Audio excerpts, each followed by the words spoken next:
Ọ̀làjúdé la wá gbàgbé àṣà ìdílé wa, civilization ló já gbàgbé gbogbo ta dáyé bá.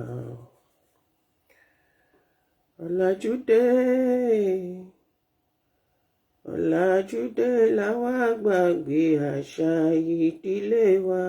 Ọ̀làjúdé la wá gbàgbé àṣà ìdílé wa, civilization ló já gbàgbé gbogbo ta dáyé bá. Mo kí wa kú dédé wòyí, ẹ káàsán, ẹ kúrọ̀lẹ́, ẹ káàárọ̀, ẹ kú ìyálẹ̀ta. Níbikíbi yòówù kẹ́tì lè máa gbọ́ mi, èmi ọmọ yín, ọ̀rẹ́ yín, àbúrò yín náà ní Ọlọ́mọ Plenty. More music at ZODIAC.com. Ariwo yẹn pọ̀. Ẹ má ò libẹ̀ o, ẹ má ò libẹ̀ ìyá mi, ẹ má o. Ọ̀làjúdé la wá gbàgbé àṣà ìdílé wa, civilization ló já gbàgbé gbogbo tá dáyé bá. Ọ̀làjúdé ètò mítò bàbá mi, ètò mítò. Ọ̀làjúdé la wá gbàgbé àṣà ìdílé wa, civilization ló já gbàgbé gbogbo tá dáyé bá. Nínú àṣà ìdílé ṣáná máa ń pè kan ní ìfàlọ́mọ lórúmọ̀ sọ̀rọ̀ bímọ tuntun. ló máa jẹ́ ká mú. Mọ́mọ́ alẹ́ sọ́mọ kan. Wọ́n bù sórù lé. Bẹ́ẹ̀ ni, wọ́n á gbọ́mọ síbẹ̀. Wọ́n ní kí ìyá sáré wọlé á jáde lẹ́ẹ̀méje. Àṣírí màtú civilization ló já gbàgbé gbogbo tá dáyé bá. Ọ̀làjúdé la wá gbàgbé àṣà ìdílé wa. Ọ̀làjúdé civilization ló já gbàgbé gbogbo tá dáyé bá. Nínú àṣà ìdílé ṣe fáyà tuntun, ìyàwó ọ̀sìnkẹ́ ẹlẹ́sẹ̀ oṣù. Wọ́n ṣàdúrà sí òní. Bẹ́ẹ̀ ni o.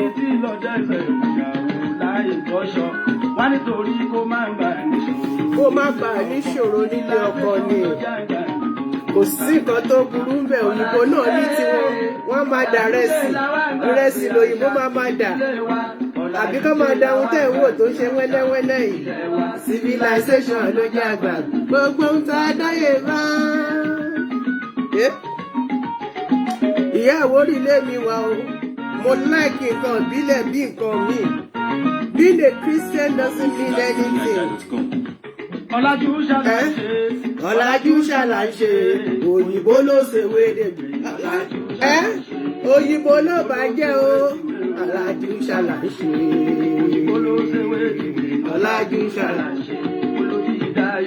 Àìmọ̀kànmọ̀kàn náà ni jàre bàbá mi. Share ignorance. Ọ̀làjú ṣàlàṣe. Ẹ ṣe làwọn bàbá tèmi kù lọ sí Mẹ́kà. Ọ̀làjú ṣàlàṣe. Ọ̀làjú ṣàlàṣe. Tìkẹ́tìkẹ́. Ọ̀làjú ṣàlàṣe. Ọ̀làjú ṣàlàṣe. I love this guy. Àwọn tèmi like lèmi òtútù ṣe ti wà sí àwọn tèmi lélẹ̀. Àwọn ọ̀rọ̀ tó mórí pípé wá ló máa ń sọ. Òlùná fi ń lu ṣọ́ngbà kan. Kan tó gbé Presináyọ̀dé. Ọ̀làjú ṣàlàṣe.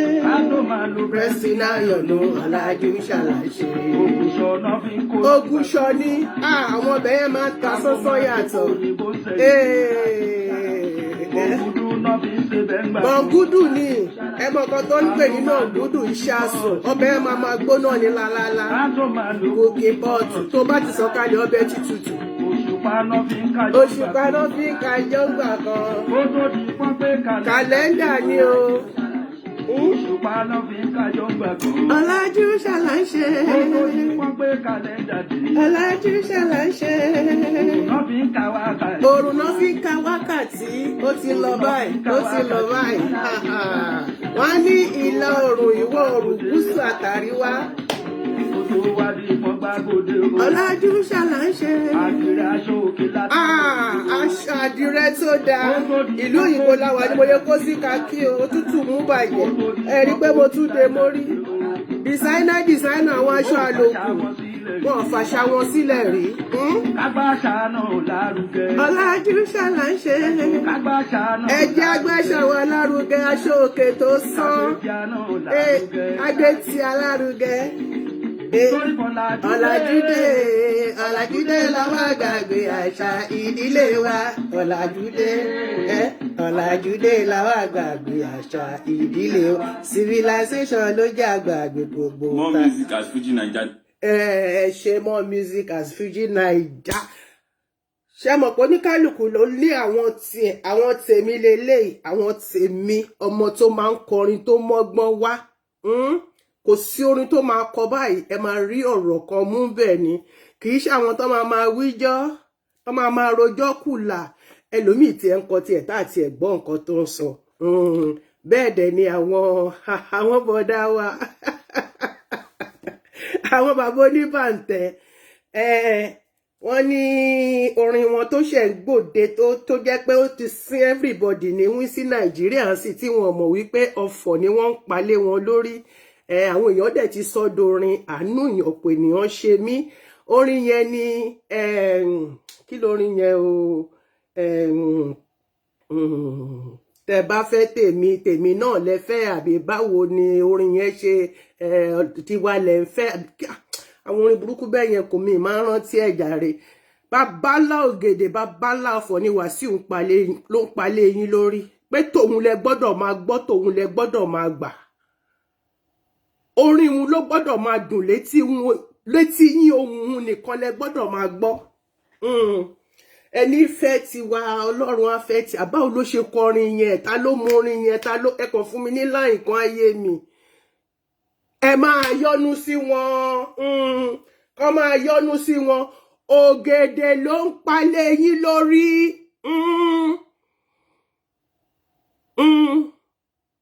Kọ́ máa yọ́nú sí wọn. Ògèdè ni láwàtà bájọ́mọ Yorùbá sánsán. Ó ń pa ọ̀fọ̀, ó ń pa ògèdè ni. Nígbà tó bá ti ṣiṣẹ́ bí ẹ̀ tán, iṣẹ́ ibi tó ṣe pẹ̀lú ikú bàbá Yèyé Òjó Pàṣẹkẹrẹ Mádé ọmọ Àtìbà. Nígbà yẹn tí ariwo yẹn ta pé ó mú kan nínú ọmọ bàbá, ó raga mọ́fì ẹ̀. Orin ti tán, ṣùgbọ́n lọ́dọ̀ àwọn eléyìí, orin wà ń bẹ. Ọmọ Yorùbá tèmi nìyẹn. Saheed Òṣùpá lọ́jọ́kọ́jọ́ ni mo máa ń gba tiẹ̀. Ṣé mo pọ́ ní Saheed Òṣùpá lọmọ mi fi kọ́ Yorùbá gbọ́?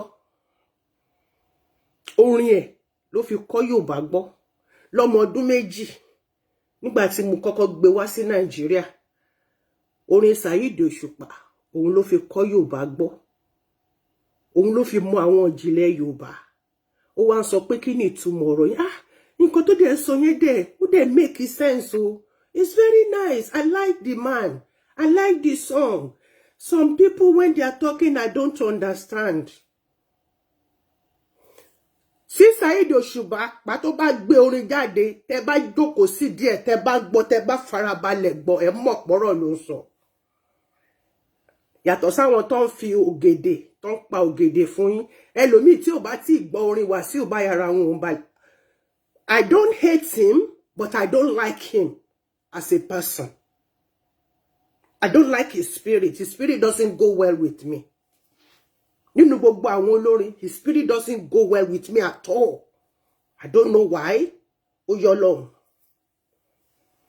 Ṣùgbọ́n àwọn ọmọ rẹ̀, tó bá kọrin, tẹ́ bá jókòó, àwọn ilé wọn máa gbá research lọ́dọ̀ àwọn bàbá wọn, wọ́n dúró, wọ́n gbẹ̀kọ́.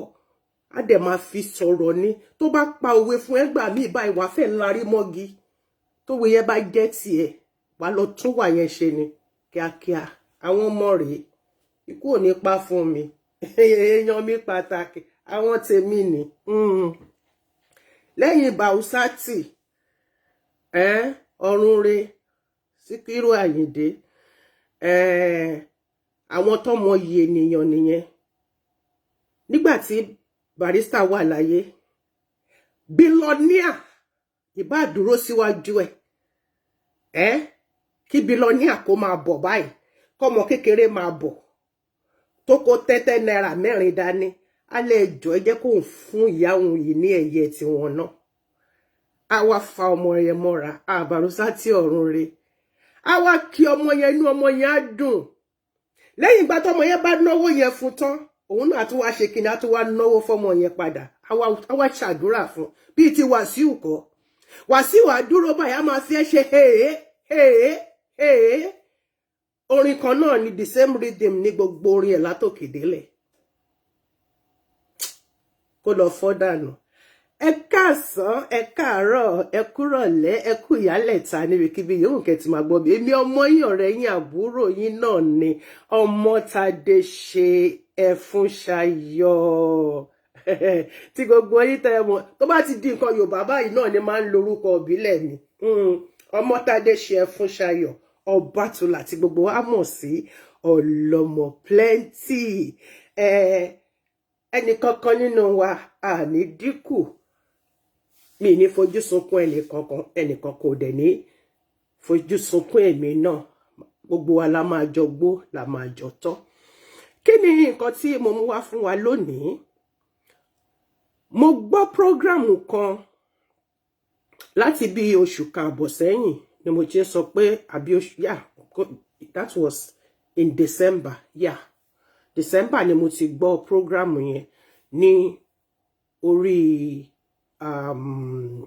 Facebook ṣe mọ̀ pé Facebook tí o bá wà lórí Facebook tó bá tẹ kíní kan ní side left báyìí ibi tí wọ́n kó kíní tẹ kíní sí ibi táwọn orí tó pọ̀ wà yìí àwọn oríṣiríṣi fídíò tẹ bá fẹ́ kọ́kàn máa rotate lẹ máa rí níbẹ̀ mo kàn jump into that one àwọn tó pera wọn ní amòye wọ́n láwọn ń ṣe kíni wọ́n láwọn ń ṣàlàyé nípa ìràwọ̀ ènìyàn ṣẹ́rí ọ̀pọ̀ ènìyàn ti ṣe orí burúkú nípa àwọn program tí wọ́n ń wò lórí Facebook àwọn kan ti ṣe orí burúkú first class orí burúkú ayé ẹlòmíì ti bàjẹ́ kọjá half ẹlòmíì ti di half knock engine lórí àwọn program tí wọ́n ń wò lórí Facebook pàápàá jùlọ àwọn nǹkan tó bá ti fẹ́ jọmọ́ spiritual tẹ́ ẹ mọ̀ wípé wọ́n ń balẹ̀ ayé yín jẹ́ ni tẹ́ ẹ rò pé ògidì ọ̀rọ̀ ni wọ́n ń sọ ẹ sọ pé kí nìdí tí mo fi lo orin Saheed Òṣùpá tí mo sọ pé ọ̀làjú ló dé tá fi gbàgbé àṣà ìdílé wa gbogbo ọmọ Kootu-Ojire títí kan àwọn Ìgbò Bìní wọn máa tí ìfàṣà wọn ṣeré àwọn ọmọ Kootu-Ojire ọmọ Yorùbá àwa láti ṣe kíni láti ponú àpò àtúgbémú inú wa bu àárò òrùn sa àṣà aláṣà la máa ń gbé lárugẹ nǹkan tó ní nǹkan bá ṣe òun ló máa ń gbayì lójú wa ọ̀gbẹ́ni yìí bẹ̀rẹ̀ sí ní ó ti máa ń sọ ó dàbẹ́ ní pé ó ti ń sọ tipẹ́ torí ìgbà tó dé oṣù September hello my darling my pínṣínpínṣín God bless you shalom shalom shalom shalom shalom kẹ́kẹ́ báyìí àwọn tèmi àwọn ojúlówó àbúrò mi àwọn ojúlówó ọmọ ìyá mi tó yẹ pé tán bá sọ pé Ọmọ́tádé ṣe dákẹ́ ń bẹ̀ máa sọ pé yes ma wọ́n kápá mi bàjẹ́ ó ti ń ṣe kíní yẹn bọ̀ láti oṣù January nígbà tí Ọlọ́run fẹ́ bà ti máa yìí jẹ́ ọjọ́ yẹn gangan ló ń ṣe oṣù September oṣù September ó lè ka oṣù bóyìnbó ṣe ń ka oṣù. Àìkọ́ nǹkan délẹ̀, àìmọ̀ nǹkan délẹ̀, ó jẹ́ pé kí ni ká máa ba yí ara wa jẹ́ ní Nàìjíríà. Ní ẹgbẹ́ ọmọ Kootu-Ojire, ó lè ka oṣù kó sọ pé ó fẹ́ máa fi sọ ìrìn àjò ẹ̀dá. Àwọn òyìnbó gangan tó jẹ́ wípé kàlẹ́ndà ni wọ́n ń kà, wọn ò kì í ka oṣù láti fi ṣe kíni, láti fi ka ìràwọ̀. Ìràwọ̀ tí mo sọ kì í ṣe ìràwọ̀ tó wà lójú ọ̀run, ìràwọ̀ àmúwáyé sáyé ẹ, ìrìn àjò ayé ẹ, èyí tí à ń pè ní àkọsẹ̀jayé. Èyí tí wọ́n máa ń pè ní sẹ̀lẹ́síà ni pé wọ́n ń ṣọ́nà nígbà tí ọmọ bá wà ní ọmọ ọjọ́ mẹ́jọ, tí wòlíì tó dángájíá tó wà nínú ẹ̀mí gidigidi, tí Olúwa máa fi ìrìn àjò ọmọ náà tó máa fi hàn án. Mi sọ ti àwọn wòlíì tó ráwa ti rí ẹni tó pe ọmọbìnrin ní Johnson rí nínú ìjọsẹ̀ lẹ́yìn náà ni. Wọ́n sọ ọmọbìnrin ní Johnson.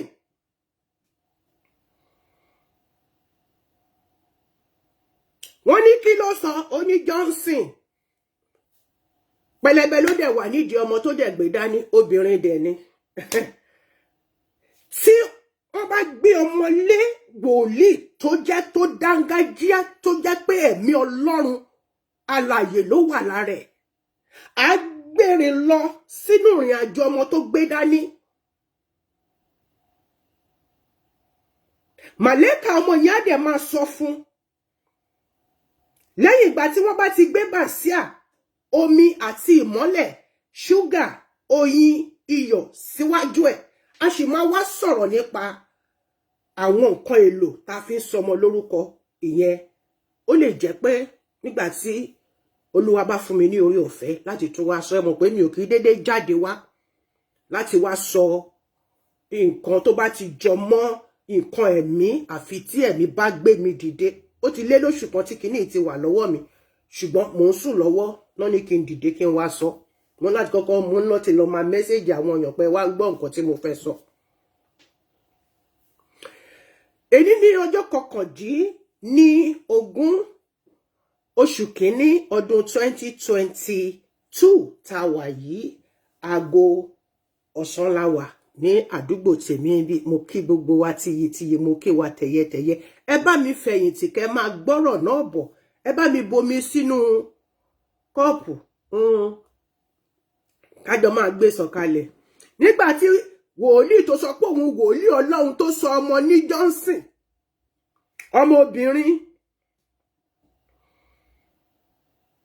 látijọ́ tí mo ti ń rí tí wọ́n ti ń sọ ọmọ lórúkọ, orúkọ ẹ̀mí la máa ń sọ ọmọ nísẹ̀lẹ̀. Orúkọ mi tó bá fi kún orúkọ tí àwọn òbí ẹ̀ fi kún ni. Ẹ lè gbọ́ ìmọ́lẹ̀ ayọ̀, ẹ lè gbọ́ Àǹjọ́lá. Ó ṣá máa lọ sí orúkọ ẹ̀mí.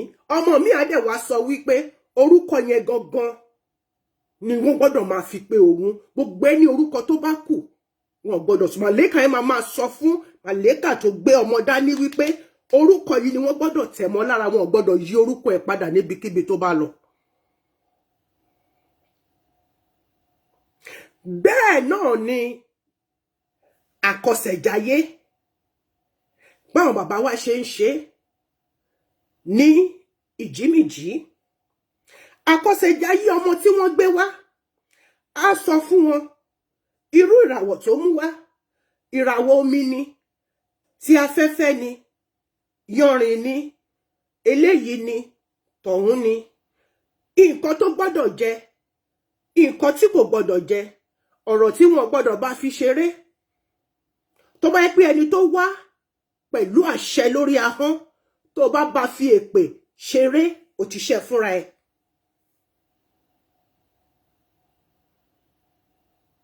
Àwọn ìdílé kan dẹ̀ wà tó jẹ́ Ṣèpèdire, Ìjẹ̀ṣà àti Ìjẹ̀bú ẹ lè rí kí wọ́n fẹ́ra wọn.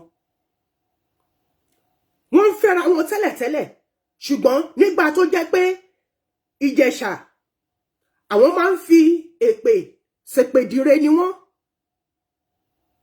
Èpè làwọn máa fi ń jíra wọn lórí. Ìtorí ẹ̀ bàbá mi lé tẹ́nàntì kan kúrò nínú ilé wa.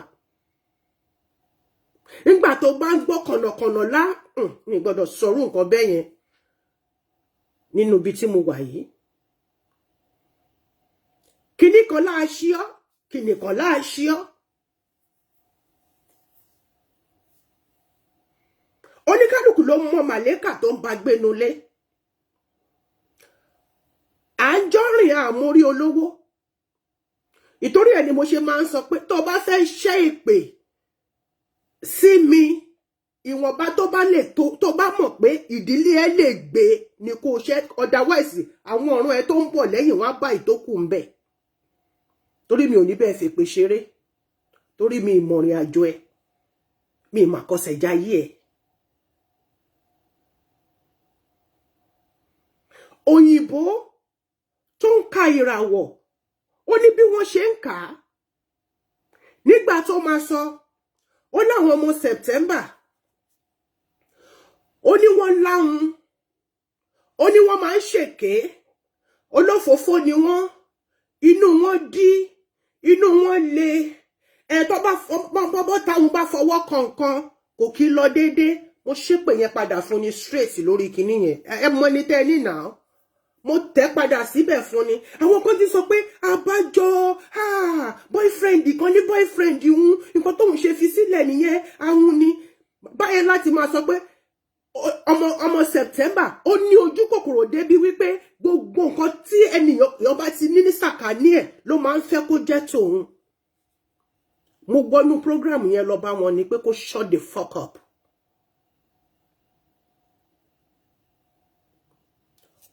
Oṣù tí a bá bí ọmọ, ká kọ́kọ́ ká lọ ti kàlẹ́ndà ká tó ṣẹ̀ wá lọ sí tìjímìjí tó jẹ́ pé òun gangan ni àtọ́sọ́nà rẹ̀.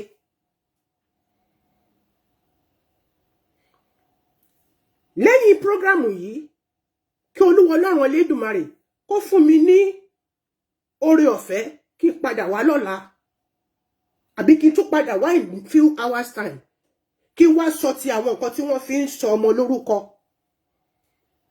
kí n wá ṣàlàyé ẹ̀.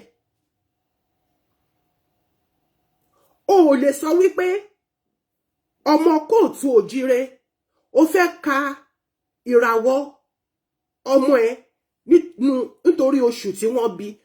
Ó níbi tó máa fọ́ sí. Òyìnbó gan fúnra rẹ̀ wọ́n máa sọ pé láti ọjọ́ kìíní sí ọjọ́ báyìí ìràwọ̀ tó mú wá rèé, nǹkan tó ibi tó dúró sí rèé, láti ọjọ́ yìí sí ọjọ́ yìí ibi tó dúró sí rèé. Ìyẹn àwọn astrologists tí wọ́n calculate.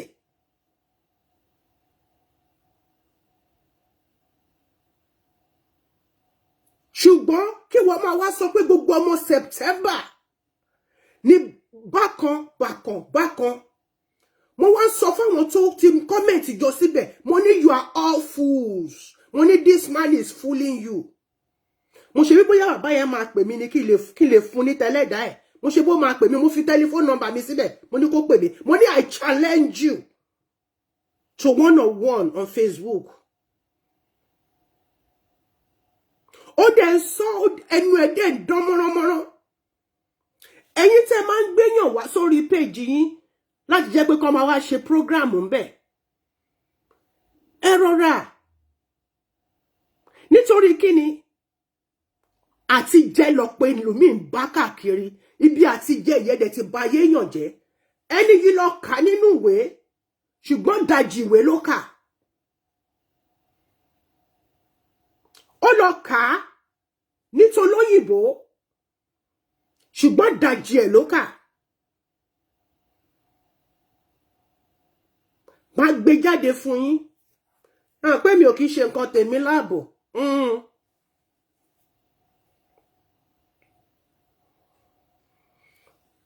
Oṣù kan ìràwọ̀ méjì ló ń wà nínú ẹ̀. ẹni tó bá bí ní January ìràwọ̀ méjì ló wà ńbẹ̀ tẹlòmíì gan ìràwọ̀ mẹ́ta ó depend lórí ibi tí kíní yẹn tó bá yí sí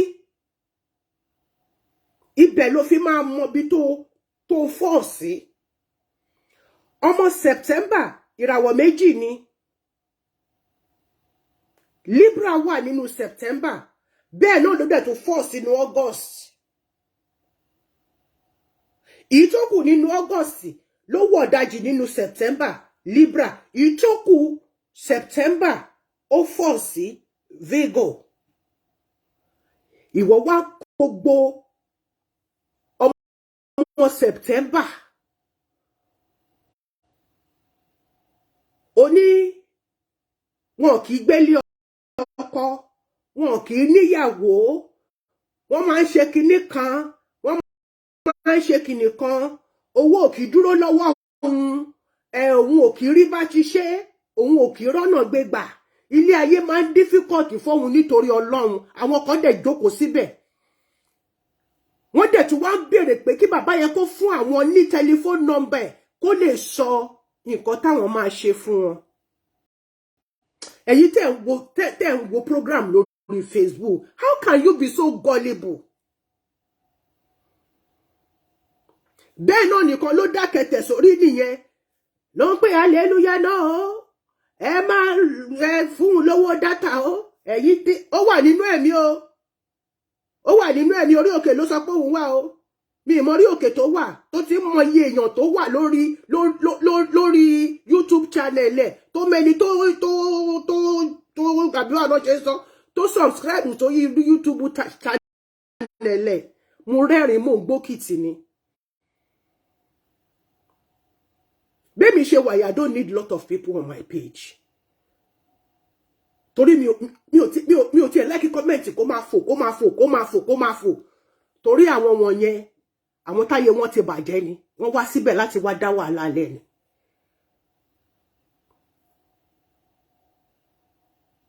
I want intelligent people on my page on my wall when I'm doing my program I want people that matters that know the meaning of words that understand that are full of wisdom when I'm doing my program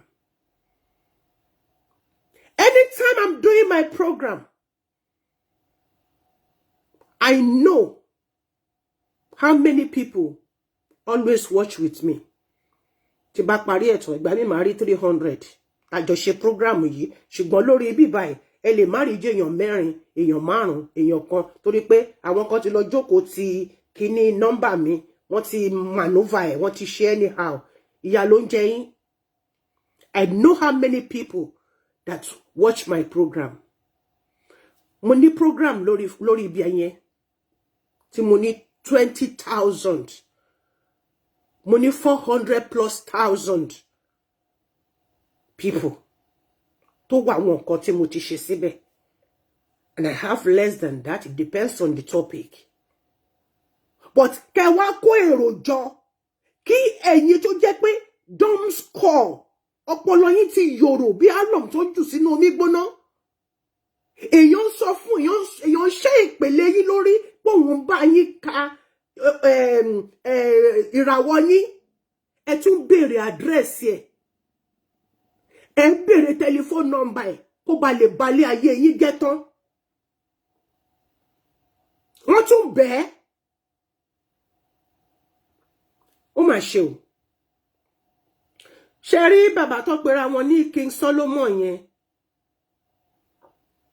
àwọn ọ̀rọ̀ tó máa ń sọ gbàǹkangbì àwọn míì wà tó jẹ́ pé he just put that one just for fun of it I understand him very well but àwọn ọ̀rọ̀ tó jẹ́ pé tó bá gbọ́ báyìí wá àdẹ́rìn pòṣónú abánú àwọn ẹni bí abánú wọn nínú jẹ́ tó jẹ́ pé tó bá gbọ́rọ̀ ẹ bá wọn máa lọ sí ilé ìgbẹ́ wọn máa lọ ṣúnú ni bẹ́ẹ̀ ni I like his kind of person but tó bá ti di pé kó máa sọ àwọn ọ̀rọ̀ míì bẹ́ẹ̀ yẹn mà ní bàbá yìí kọ́ òun fèlè yìí while away time ni but tó bá sọ ọ̀rọ̀ kó kà mo máa ń gbọ́ nígbà tẹ́ máa lọ sí orí page yàn. Because you are gullible, because you are empty spiritually, you are you are easily one man twist brain in and they might fall into it. E tu wa ma bẹ̀bẹ̀ pé kó jọ̀ọ́ kó fún yín ní telephone number. Kí ni solution? Ṣé tó ẹ bá pè wọ́n, ṣé bàbá yẹn lè fún ẹ solution? I was so angry. Nínú comment tí mo comment síbẹ̀, mo wá rí àwọn ẹlòmíì tó sọ pé ọ̀rọ̀ bàbá yìí sú òun o. Ẹ̀yin náà rí bẹ́ẹ̀ rí pé sọkúsọ ló sọ. Bẹ́ẹ̀ làwọn kan dẹ̀ wà. Don't then take everything he was saying hinka senka. Let me open something up to you. I hope it's still there because I didn't crop it. Good. It's still there. Listen and listen good. I'm not going to read much because it's very, very long. But I'm just going to take a little bit. Just, you know, for you to understand what I'm trying to say. When it comes to astrological reading. Sherry, àwọn kan wà. Ta fún lórí ọ̀fẹ́. Tó yẹ pé tó bá ń wo mi báyìí. A máa ṣe kíni, a máa jíṣẹ́ lọ fún ẹ. Ní Spain, tó bá mu coffee tán, your cup of coffee, ìtókù nínú ẹ̀ báyìí, no máa ṣe báyìí, wọ́n máa tọ̀nù kọ́ọ̀pù yẹn báyìí, wọ́n dẹ̀ máa sọ nípa life ẹ fún ẹ, wọ́n dẹ̀ máa sọ ìrìn àjò ẹ fún ẹ, wọ́n dẹ̀ sọ nǹkan tó ń dá ẹ láàmú fún ẹ, wọ́n dẹ̀ sọ nǹkan tí o máa ṣe tí nǹkan yẹn tó máa fi dúró. Some people are blessed like that.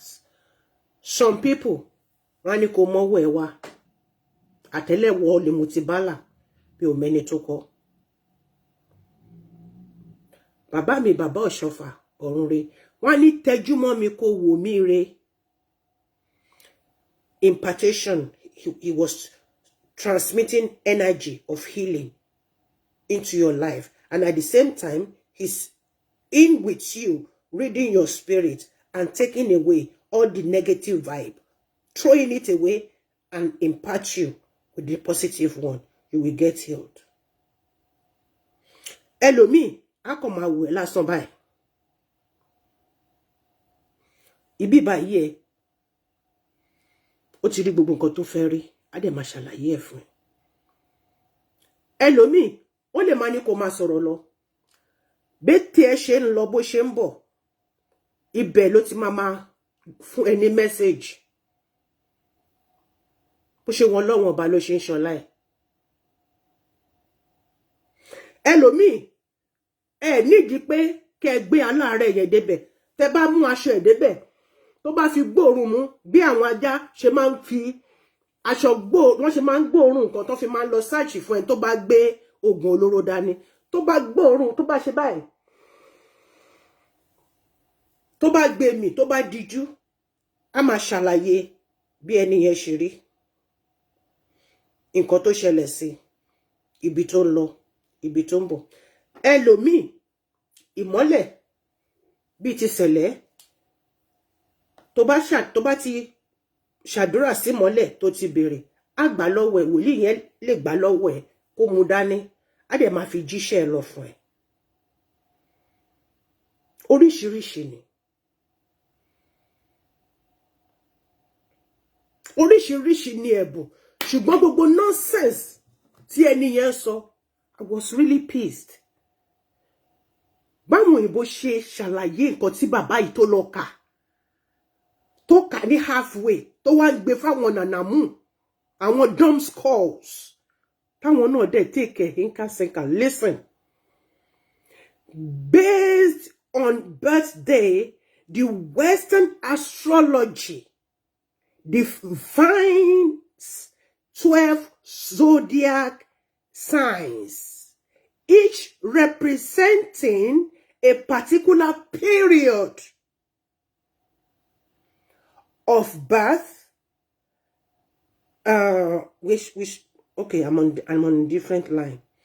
Define 12 zodiac signs, each representing a particular period of time in the annual calendar, forming the following 12 classes of zodiac sign. That is January to December. But out of January, èèyàn méjì only falls in 2 signs, 2 zodiac signs. Now, Aries zodiac sign, if you are born in between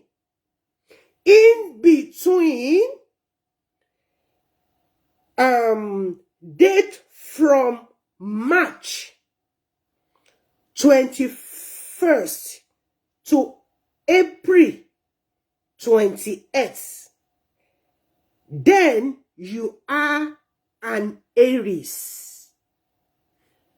Láàrin méjì, between 21st of March to April 20, you are an Aries. Ṣé mọ̀ pé month of April kò end ní 20. From 21 to another date, you are into another sign.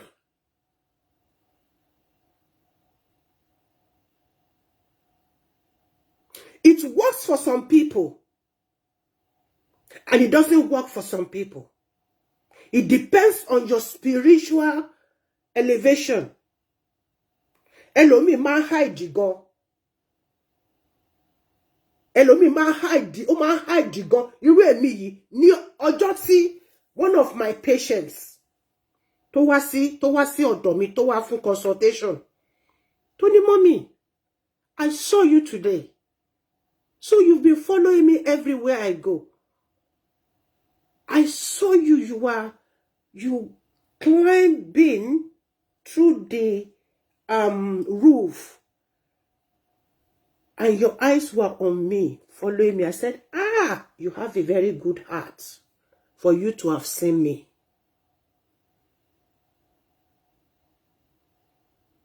For you to have seen me that deep, you have a very good heart. I never open up to my patients. But because she has a very good heart, she saw me. All my patients, I always follow them. Èmi náà kọ́ Ọlọ́run ni. But for her to say she saw me, she said she thought first of all that she was not seeing me. Because each time she looks back, she will see my silhouette. Maybe I just disappear between the leaves.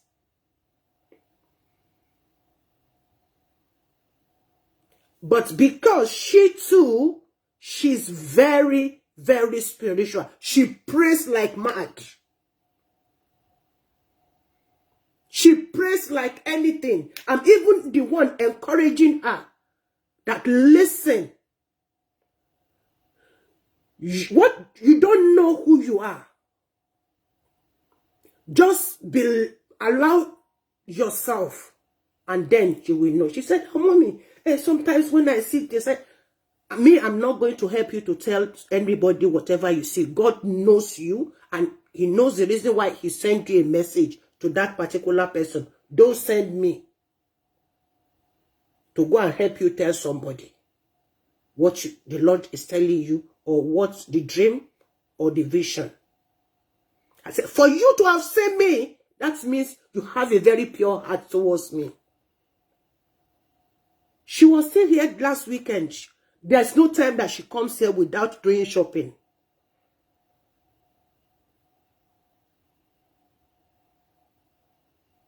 She came here, she bought washing soap and this and that and that.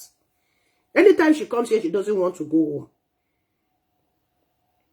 You see, just as I've been saying, it after April 28th, then you are into another sign. Taurus, zodiac sign. If your birth date falls in between 21st of April, you know we ended with 28th of April. Now, Taurus, start from the 21st to May 21st. That is odd. When you make even 21 plus 21, you know, is 42. It's even number. It falls right. Then you are a Taurus. Taurus, about the shape, a Taurus, Taurus. Then you are into the family of Taurus. Gemini. When birth date is always between. You cannot say, oh, because you are born in January, you are so. No, it depends on the date that you fall. Gemini, when your date of birth is between 22nd of June to either 22nd or 22nd or 21, you know, it's just in the midnight. Shema kwa won beji kan wa tó jẹ́ pé wọ́n bí kan ní few seconds, few minutes to 12. When they be on few minutes after 12, they are no more of the same date. Dates you want what you fall sínú different sign. Unless tó bá jẹ́ pé zodiac yẹn ó meet parallel by. Tó bá meet by. When they just share the same sign, but their date of birth is different. And this idiot was telling them nonsense on the killing, and people were rushing him. Ó ti tán kan lá, ó ti pe oríṣiríṣi ògèdè kó tó wá síbẹ̀.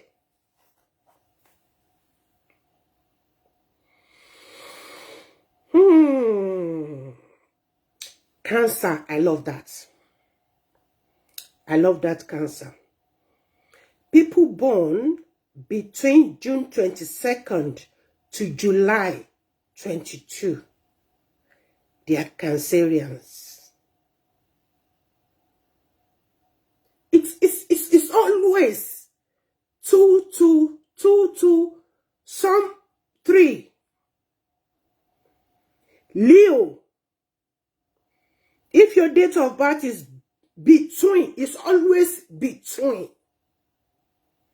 Between 20, where are we? We are in Leo. Between 23rd of August. Wo bàtà ti sọ August lókè. Ṣé rí kó tún wá padà wá sísàlẹ̀. Ó wá fall sí another one.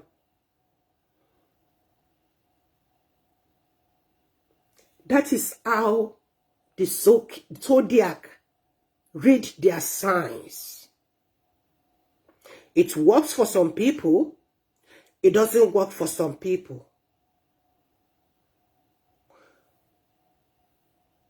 Now, Vigorians.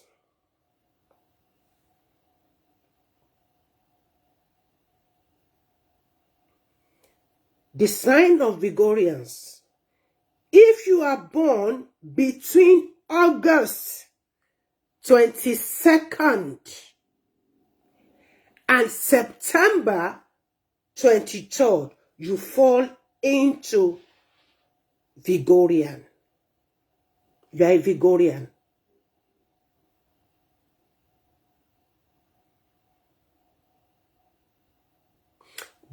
that if you are between 24th to 23rd of October, you are Leo. You are Libra. Sorry, you are Libra. You know, I told you that September falls into 2 months. Gregorian and Libra. Now, how can you say ọmọ tí wọ́n bí ní September olè ni wọ́n, olójú kòkòrò ni wọ́n máa ń pẹ́ kó tó rọ́mọ bí? Come on. Tí bá fẹ́ bímọ 20 máa bí. Má ti bí dànù.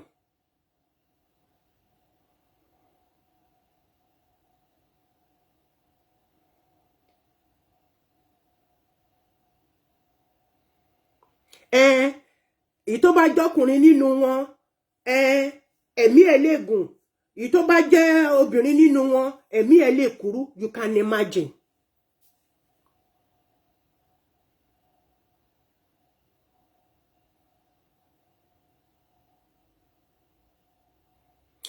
In a nutshell,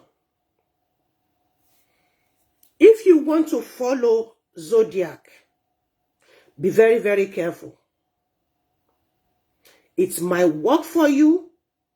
It might not work for you. Because each moon,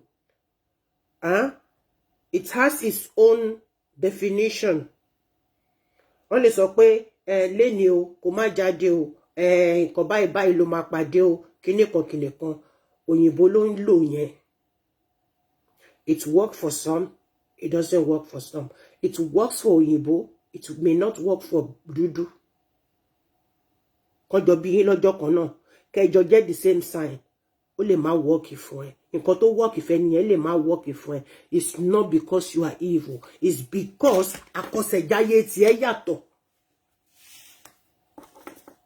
Ṣé mọ̀ pé wọ́n sọ pé between ni nísìn, between ni wọ́n sọ, ní dates ni wọ́n sọ.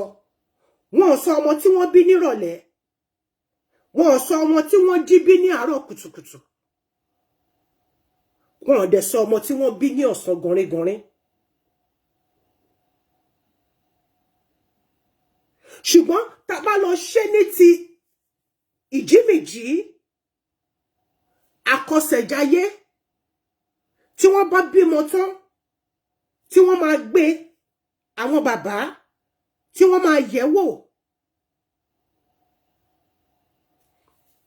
A ní wọ́n lo ọ̀pẹ̀lẹ̀, wọ́n lo ifá, ẹ sọ wípé is demonic. Okay, àwọn tó wá ń lọ sínú ẹ̀mí tó sọ pé nǹkan báyìí ni wọ́n rí nǹkan. That one is not demonic. It's spirit of God, àbí? Ọ̀pẹ̀lẹ̀ tẹ́yìn rí tí wọ́n ń là tó ń gbé ṣánlẹ̀ yẹn, ènìyàn ni. Ènìyàn bí èmi tó ń sọ̀rọ̀ bí èmi àti yín ni. Ó dalẹ̀ Ọ̀rúnmìlà. Níbi tó ti wá sọ pé kó gbẹ bàbá bó ṣe dọ̀bálẹ̀, wọ́n sọ pé nítorí wípé ó dalẹ̀, wọ́n máa jọ ẹ́ mọ́lẹ̀ ni. Bó ṣe di ẹni tí wọ́n jọ mọ́lẹ̀ láti gbà yẹn nìyẹn. Nítorí pé mo wà nílùú òyìnbó sọ pé kí n gbàgbé lé o.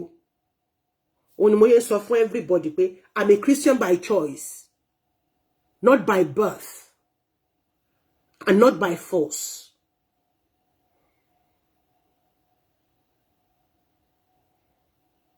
Ọ̀pẹ̀lẹ̀ ènìyàn bí èmi àti ẹ̀yin ni. Ọlọ́wọ́ ọ̀tún Ọ̀rúnmìlà ni. Ọ̀rúnmìlà fi ọ̀rọ̀ sí lọ́wọ́, ó dẹ̀ lọ dalẹ̀, ó dẹ̀ lọ ṣòfófó. Nígbà tó wá sọ pé kó bẹ bàbá kọ́kọ́ fẹ́ fi ré.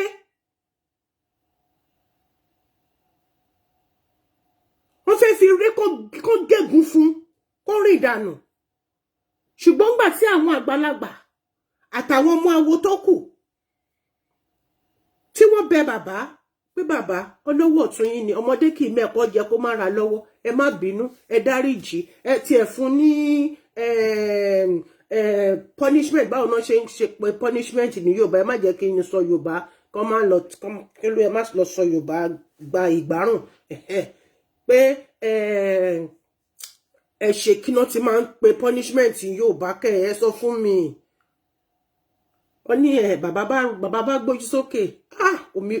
Omi lé sójú bàbá pé ní ọmọ tóun finú tán tó yẹ pé tóun bá ń jáde lọ tóun bá sọ fáwọn tó pé bí báyìí lòun lọ ìwọ nìkan ló mọ bí tóun lọ tí nǹkan pàjáwìrì bá dé ìwọ nìkan ló mọ ohun tó lè pè tóun lè fi mọ̀ pé nǹkan ṣẹlẹ̀ nílé. Gbogbo àwọn tó kù wọ́n wà lórí ìkúnlẹ̀ wọ́n wá ní kó dọ̀bálẹ̀ kó bẹ bàbá bó ṣe dọ̀bálẹ̀ báyìí bàbá kan fi re ni pé látòní lọ a máa jọ ẹ́ mọ́lẹ̀ ni nítòótọ́ ìwọ lọmọ awo tó mọ̀ jù nǹkan tó bá dẹ̀ ti sọ ó máa accurate ni. Òun ni àwọn bàbá wa ṣe máa ń sọ pé ọ̀pẹ̀lẹ̀ kì í balẹ̀ kó má sọ ohun tó rí.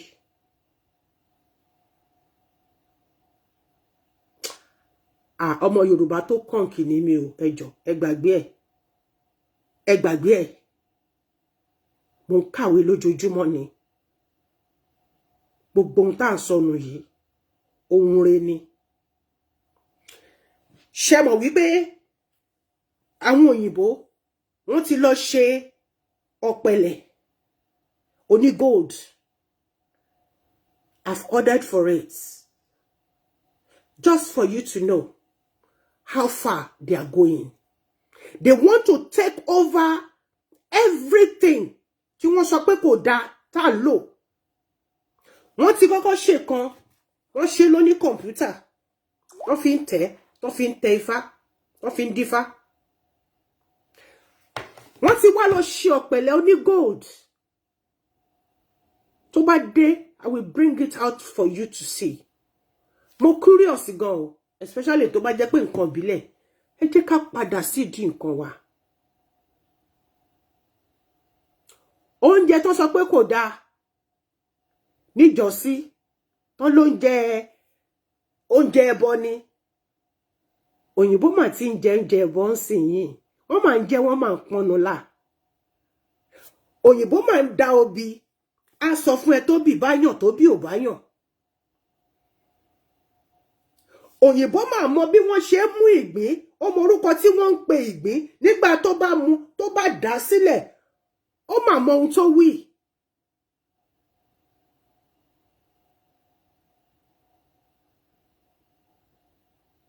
Òyìnbó mọ̀ àti mọ bó ṣe ń la orógbó sí méjì tó máa ń dà sílẹ̀ ó yàn tàbí kò yàn kí lórógbó wí òyìnbó mà ti mọ̀. Àwa dẹ̀ ṣì wà nídìí Jesus is Lord. Hello, don't misquote me. Ọlọ́run ọba Elédùmarè ni Lord tèmi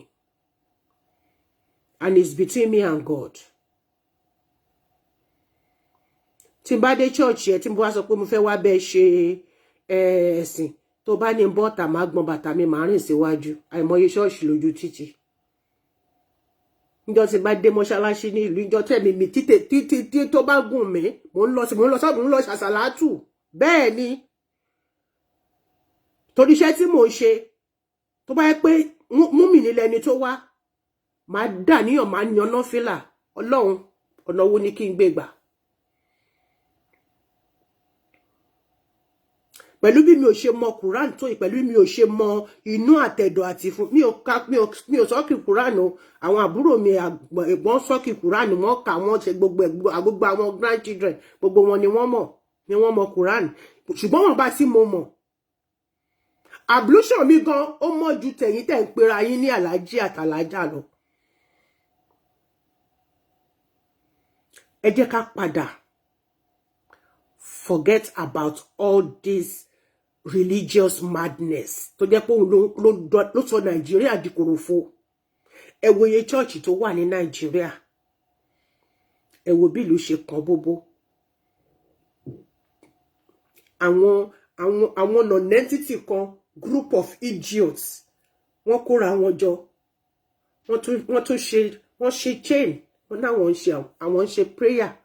Ẹ ṣe prayer pé ìwọ Ọlọ́run gbogbo àwọn tó ní Nàìjíríà lára tí ò jẹ́ kí àwọn ọmọ wa kọ́ rí iléèwé lọ tí ò jẹ́ táwọn ọmọ tó jẹ́ pé orí sìmẹ́ǹtì ni wọ́n ń jókòó sí láti kàwé Ọlọ́run gbogbo wọn yọwọ́ wọn kúrò láwo fìlú wa lọ́kàn balẹ̀ tó bá ti fún yín ní 10,000 naira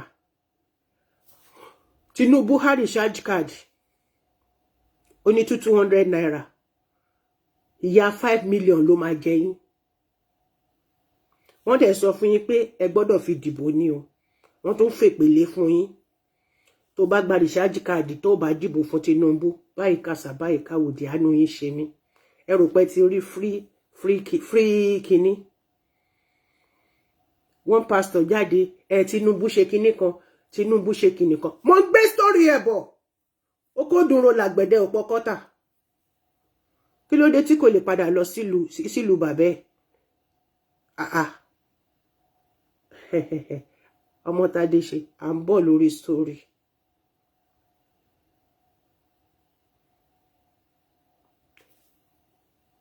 Àwọn ọmọ mi wà oríṣàdá ni wọ́n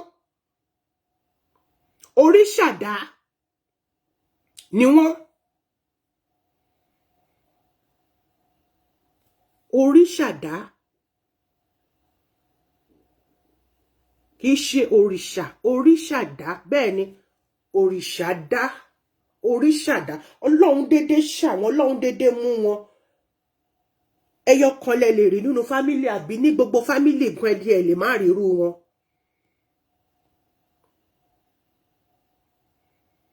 èmi tẹ́ ń wò yìí mi ò fi bò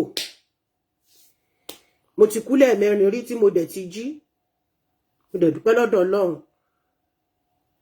torí ẹnu mi yìí náà ni Ọlọ́run sì fẹ́ kí n ṣe máa lò fún un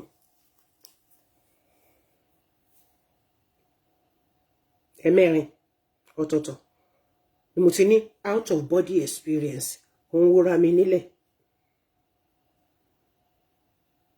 mo dẹ̀ tún wúra mi mo dẹ̀ ń lọ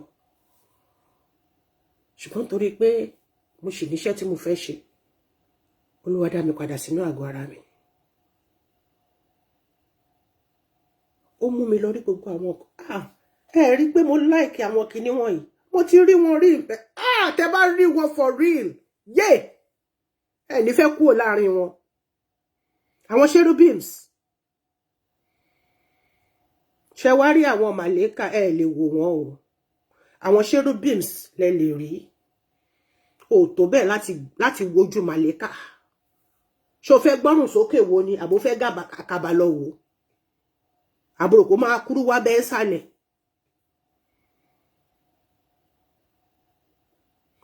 ilẹ̀ tá ń gorí ẹ̀ yìí àwọn èèyàn wà ń bẹ̀ bẹ́ẹ̀ tílẹ̀ táwọn èèyàn bá kú ilẹ̀ ẹ̀ la tún máa sin wọ́n sí àwọn èèyàn tún wà ń bẹ̀ nínú ìsàlẹ̀ omi àwọn èèyàn tún wà ń bẹ̀ lórí òfurufú tá a wà yìí àwọn èèyàn wà tí wọ́n ń gbé bẹ̀ pléènì dẹ̀ ń lọ àdẹ̀dọ́dọ̀ wọn. Know who you are. Find yourself and be useful to your life. And forget about pastor mi sọ pé pastor mi sọ because pastor sọ pé kó má ṣe yẹ òun gangan ló ń ṣe nínú yàrá ẹ̀ tó fi ń dáàbò bá àwọn ẹbí ẹ̀.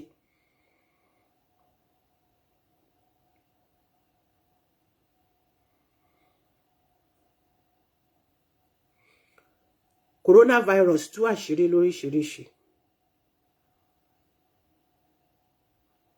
Gbogbo àwọn tó ń ṣe mírèkù kùkùkùkù Yaba left wà ń bẹ̀ ọ̀rẹ́ nìkan kan lọ kó ń bẹ̀ láti ṣe mírèkù fún wọn àwọn ìwèrè kójú títì kọ́ńkwèrè àìdá iṣẹ́ ọwọ́ wọn ló sọ wọ́n dì bẹ́ẹ̀ àbẹ́nìyàn ló sọ wọ́n dì bẹ́ẹ̀ ṣùgbọ́n pọ̀jù tó wà nínú ilé ayé wọn kò ní wọnú ilé ayé èmi Ọmọ́tádé ṣe kò ní wọnú ilé ayé ẹ̀yin tèmi wọn ò déédéé mú wọn lójú títì wọn láwọn fẹ́ ṣe mírèkù fún wọn wọ́n ń ṣí ṣọ́ọ̀ṣì kiri wọ́n sọ di business center wọ́n ní iṣẹ́ Ọlọ́run ń tẹ̀síwájú iṣẹ́ Ọlọ́run ò tẹ̀síwájú ẹ help Luciferi ọ̀gá yín ni àìmọye church tó yẹ pé òpó mẹ́rẹ̀ẹ̀rin tó fi dìbẹ̀ mú èèyàn ni wọ́n rẹ́ mọ́bẹ̀ Ọlọ́run ààrẹ jọdá àwọn èèyàn wà oríṣàdá ọmọ mi kò ní fẹ́ kó máa fọwọ́ kàn òun lórí forí ẹ̀ sílẹ̀ fún bó ṣe mú tiẹ̀ wá nìyẹn tó bá yẹ pé o ti lọ wọ Ìkọsẹ̀jayé ẹ̀ wọ́n sọ fún ẹ pé má máa fọwọ́ kàn lórí má máa forí ẹ̀ ṣeré.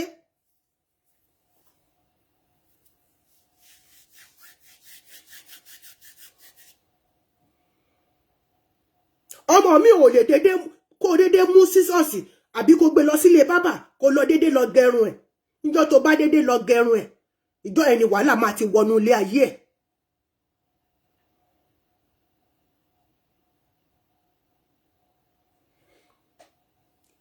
ọmọ sẹ̀lẹ̀ for example kàn gẹrun fọ́mọ sẹ̀lẹ̀ ò bá jọkùnrin ò bá jọbìnrin wọ́n ń gẹrun fún wọn àfìgbà tẹ́mi bá sọ. àwọn tí mú mi ní ọ̀nà tó gbàgbà tí wọ́n nìyẹn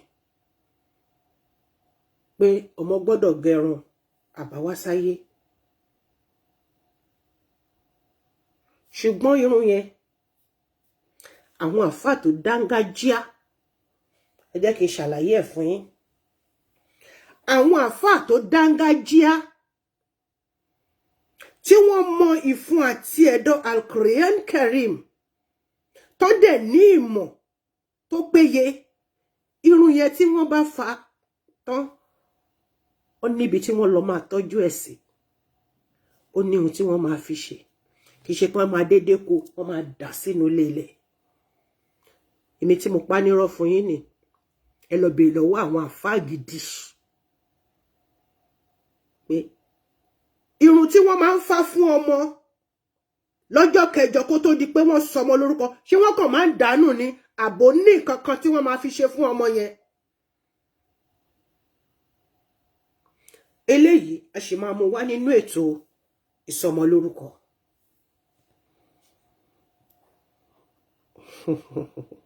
Àkọsẹ̀jayé ọmọ ṣe pàtàkì ó ṣe kókó láti mọ̀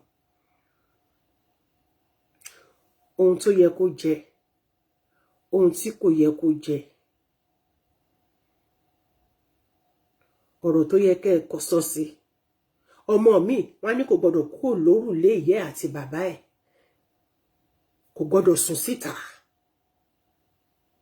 wọ́n níbikíbi yòówù kí ìyá ẹ̀ gbé ọmọ yẹn lọ ọmọ yẹn ò gbọ́dọ̀ sùn ta.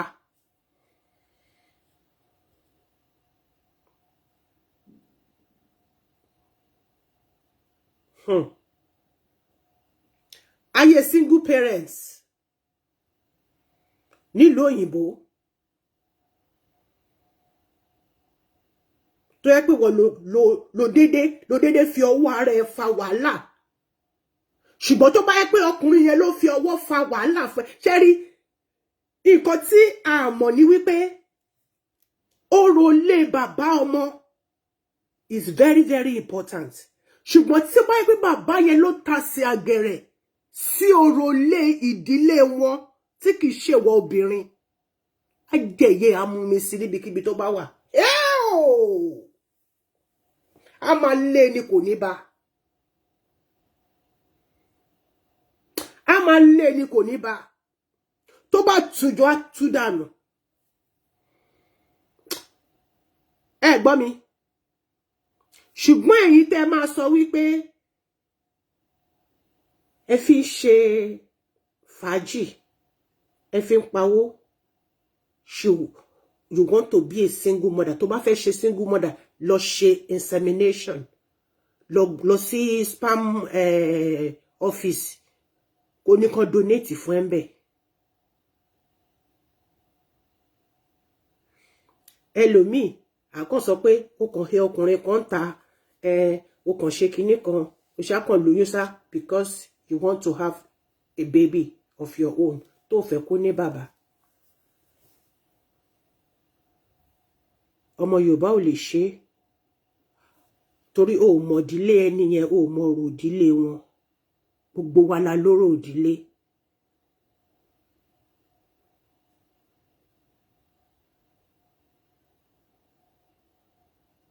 gbogbo ọmọ Kootu-Ojire ló lóró ìdílé gbogbo ọmọ Benin ló lóró ìdílé gbogbo ọmọ Ìgbò ló lóró ìdílé tí wọn ọdẹ kì í kọ̀yìn síṣẹ́ ní gbogbo nọ́nsẹ̀nsì tí àwọn àwọn ọba ẹjẹ máa jẹ́ kí n fi bẹ̀ yẹn lẹ̀.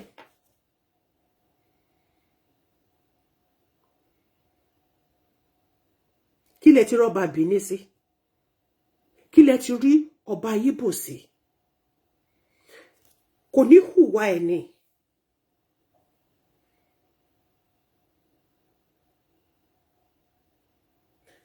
Ẹ jẹ́ kó ní kálukú wa ká jẹ́ ká mọ nǹkan tá à ń ṣe.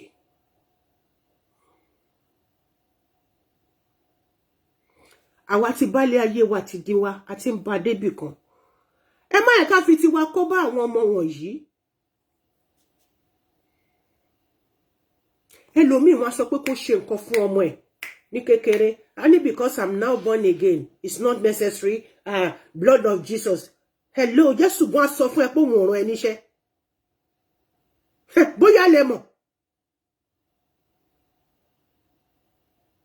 Bóyá lẹ mọ̀ wípé Jésù gan sọ fún ẹ pé òun ò rán ẹ níṣẹ́ débẹ̀ yẹn.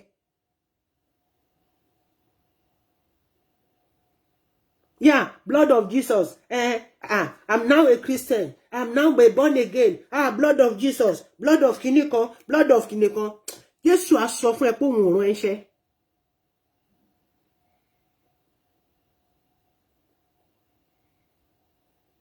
Ó ní fi ti Késárì fún Késárì. Òwe ni o. Òwe ni. Òwe lọ̀rọ̀ Ọlọ́run.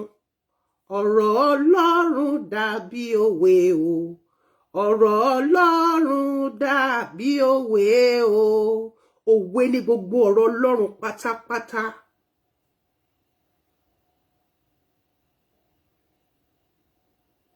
Ẹ jẹ́ ká ṣọ́ra. Èmi tí mò ń sọ̀rọ̀ yìí, I'm a Christian o. By choice. Not by force. Not by marriage. Ṣùgbọ́n ọ̀rọ̀ Ọlọ́run dàbí òwe o. Ọ̀rọ̀ Ọlọ́run dàbí òwe o. Kó tó lọ fẹ́ ọkùnrin yẹn débi tó máa bímọ fún. Yẹ̀ wò dáadáa. Bèrè lọ́wọ́ ẹ̀ dáadáa. Ṣé tá bá bímọ, ṣé nǹkan kan wà nídìílé yín tẹ́ ń ṣe? Tó bá sọ fún ẹ pé don't worry, I'm now a Christian, sọ fún pé kó kọ́kọ́ mú ẹ lọ sọ́dọ̀ ìyá àti bàbá ẹ̀. Kó má bàa kó orí burúkú you are now a born again. Born again tí ṣòkòtò ẹ̀ ò pé mẹ́ta.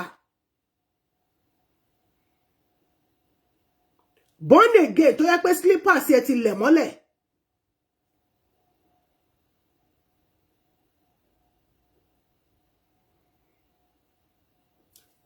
Ẹ yé jẹ́ ká máa dá Jésù lẹ́bi o. Ẹ yé jẹ́ ká máa sọ pé ǹjẹ́ Ọlọ́run ṣì ń gbàdúrà bí? Ǹjẹ́ èmi àti rẹ, ǹjẹ́ à ń ṣe bó ṣe yẹ ká ṣe? No prayer that is stupid before God. No request that is stupid before God. Tó bá ta, tó bá tọ́, á dẹrùn nídìímọ̀ ẹ lọ́wọ́. Tọkùnrin bá kọnu sí ẹ pé òun fẹ́ fẹ́ ẹ. Bèrè lọ́wọ́ ẹ̀, báwo lẹ ṣe ń ṣe nídìílé yín? Àwọn màámi ẹ, báwo ná ṣe ṣe nígbà tiwọn? Àwọn bàbá mi ẹ, báwo ná ṣe ṣe nígbà tiwọn? Ogun tó ń ja ọmọ mi sìn, tó jẹ́ pé kò mọ bí ilé ayé ẹ̀ ṣe ń lọ. Ogun àtẹ̀yìnjà ni o. Ogun pé wọ́n bí sínú Kristẹni. Nítorí pé ìyẹ́ àti bàbá ẹ̀ àbí bàbá ẹ̀ ó kọ nǹkan tí wọ́n sọ pé nǹkan tí wọ́n gbọ́dọ̀ ṣe fún gbogbo ọmọ tó bá kọ́kọ́ bí nínú ilé wọn. Ẹ gbàgbé òṣì. Ẹ gbàgbé ẹ̀. Àwọn ènìyàn la dá Kristẹni sílẹ̀. Àwọn ènìyàn, ọmọ ènìyàn ló fún lórúkọ. Àwa Nàìjíríà yìí gangan la lè stamp mọ́. Torí padà fi ń jalè ni. Pé tó bá ti ṣe Kristẹni, o ò lè rí ìjọba ọ̀run wọ̀. Òwe ni o. Òwe ni o. Tó bá jẹ́ Kristẹni tí o nífẹ̀ẹ́ ọmọlàkejì ẹ, inú iná ló ń lọ. O kàn Kristẹni lásán ni.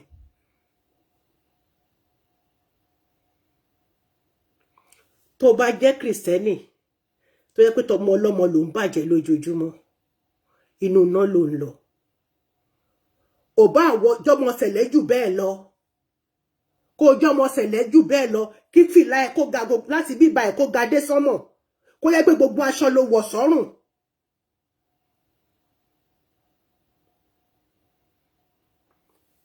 Tí ìṣípayá ọkàn ẹ tí ò bá ti mọ́ sí Ọlọ́run, wàá rí babaláwo, wàá rí Ọlọ́bàtálá, wàá rí oníṣàngó, wàá rí léṣù, wàá rí ní alágẹmọ, wàá rí wọn níjọba ọ̀run. Ta ló lọ sọ́run tó bọ̀ rí? Kò sí o. Know what you are doing.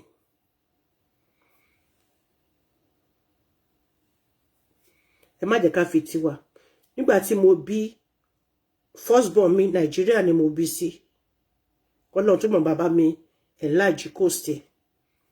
Nígbà tí mo bí second one nínú ilé tiẹ̀ náà pẹ̀lú family ẹ̀, Ọlọ́run máa bá mi enlarge coast ẹ̀. Nǹkan tí wọ́n ṣe fún mi ní Nàìjíríà, ọbẹ̀ tí kò ní iyọ̀ nínú, tí kò ní ata, mo jẹ ń bì báyìí o. Bàbá ẹ̀ sọ fún mi pé kí ni gbàgbé ẹ̀jọ́ ṣebí ìlú òyìnbó la wà yìí, kíní kan mo ní mi kan ló máa kó bá. Mi lọ́mọ tí máa gbé tọ́jú lé kiri. Alhamdulillah Rabbil Alamin. Ọlọ́run jẹ́wọ́ ara ẹ̀ nínú ilé ayé mi.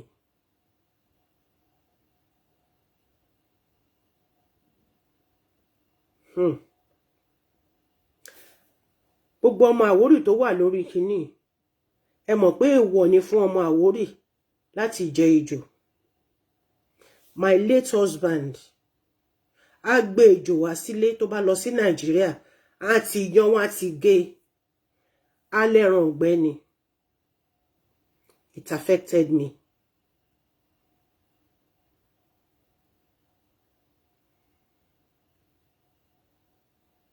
It affected me badly. And I'm still fighting it.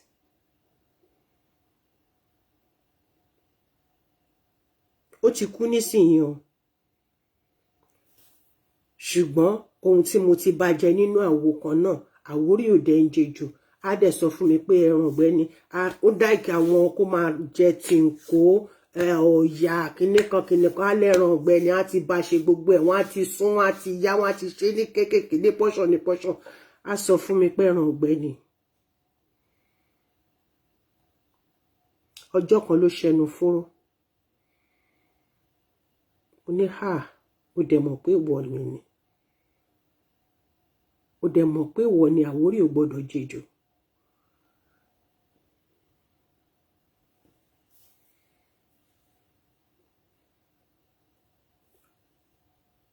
Mo dábọ́ tí mo fi ń ṣe ejò nù. Ejò tí mo ti jẹ sínú mi ńkọ́.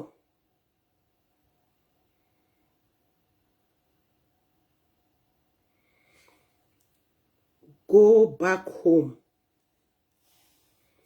Go back to your grandparents if they are still alive. Go and know about you. Lọ bèrè Akosejaye. Má sọ pé o mọ bí tí o mọ lubi tó ti wá. Somebody, there must be still remain somebody in your lineage that you can run to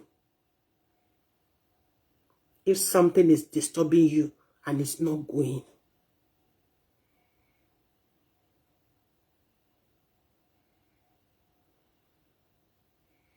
Lọ yẹrẹ o. Ẹlòmíì ti gbàwẹ̀ títí. Kò sí solution. Ó ti gbàdúrà títí. Kò sí solution. Ó ti lọ sórí òkè. Gbogbo orí òkè tó wà Nàìjíríà ló ti lọ. Ó ti fòkun wẹ̀, ó ti fọ̀sà wẹ̀. Ó tí rí solution náà. Ọ̀rọ̀ ẹ̀ kàn yí lójú kan ni. Go back home. Go back to your father's compound. Ìdílé yìí ẹ̀kọ́ ni mo ní kó lọ yìí o. Ìdílé bàbá ẹ̀ ni mo ní kó lọ. Kó lọ bẹ̀rẹ̀ Àkọsẹ̀jayé ẹ̀ ńbẹ̀. Kó lọ bẹ̀rẹ̀ nǹkan tí wọ́n ń ṣe ńbẹ̀. Kó lọ ṣe kíni? Kó lọ gbé sílẹ̀ fún wọn. Káyé ẹ lè nítù sílẹ̀. Torí tó bá kàn fìyà jẹrẹ, Jésù á kàn máa wú ẹni. Ògbóbó lórí yẹn ṣe kọ́. Bàbá máa fọwọ́ lẹ́rán lórí ọ̀rọ̀ mi. Bàbá má máa pa mí tì sápá kan. Má ṣe dojú ìgbàgbọ́ mi tì mí Olúwa. Bàbá o, wá bá mi ṣe. Ọlọ́run tí ń bẹ ṣe lénìí, Ọlọ́run tí ń gbẹ́bẹ̀ lénìí, Ọlọ́run tí ń kàn sí ẹ, Ọlọ́run ń kanlẹ̀kùn ọkàn ẹ lọ sílé. Kó lọ bẹ̀ lọ́dọ̀ àwọn màámi ẹ, lọ bẹ̀ lọ́dọ̀ àwọn bàbá àgbà. Ẹlòmíì á dúró sí dígí pẹ̀lú lover boy. Ẹ máa sọ àwọn promises tí ẹ lè fulfill. Àwọn tó dẹ̀ wà nù igi yẹn dẹ̀ ìfàṣẹ lé. Igi mi tẹ́ bá rí nínú igbó. Odidi continent ló wà ńbẹ̀.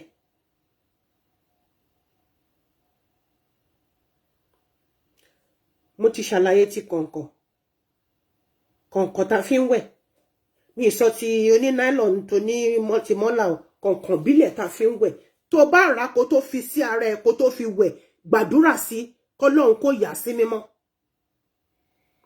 Gbàdúrà sí. Ó lè jẹ́ pé ọmọ ọlọ́mọ kan ló gbé dání tó fi ń wẹ̀.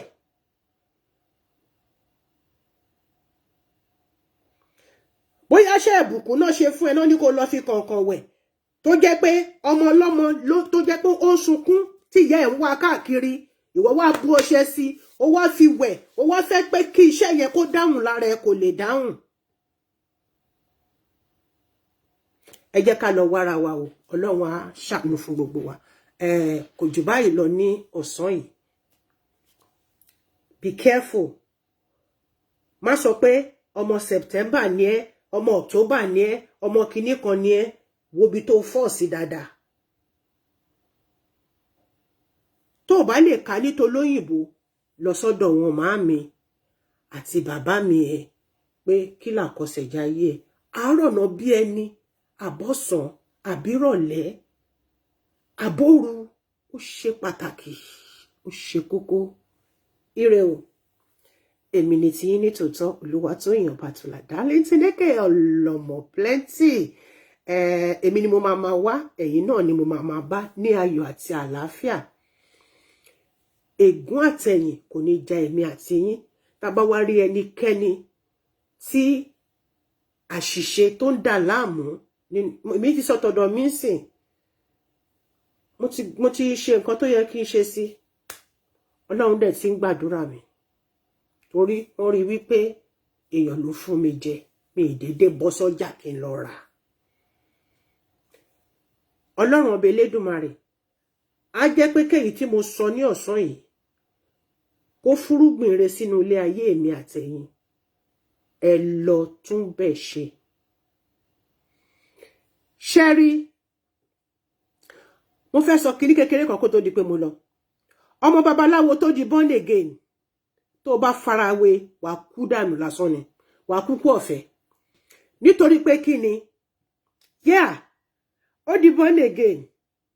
Gbogbo èyí tó ti jẹ sára ńkọ́? Gbogbo gbẹ́rẹ́ tó ti sín ńkọ́? Gbogbo èyí tó ti fi fọ́kọ fún mú ńkọ́? Ọmọ babaláwo tó di born again.